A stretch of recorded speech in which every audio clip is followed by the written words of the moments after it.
ॾिसी रहिया आहियो सिंध ग्रीन न्यूज़। मां आहियां गुलज़ार मंचालियो। ख़बरुनि जो सिलसिलो जारी आहे। हाणे ख़बरूं शामिल कंदासीं।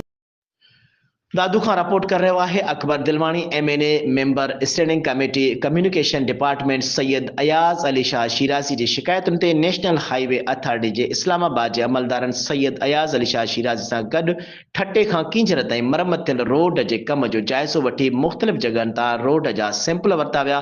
उन मौक़े ते सैयद अयाज़ अली शाह शिराज़ी अमलदारनि ते ज़ोर भरियो त हू नेशनल हाईवे अथॉरिटी जे मयार मुताबिक़ कमु कनि।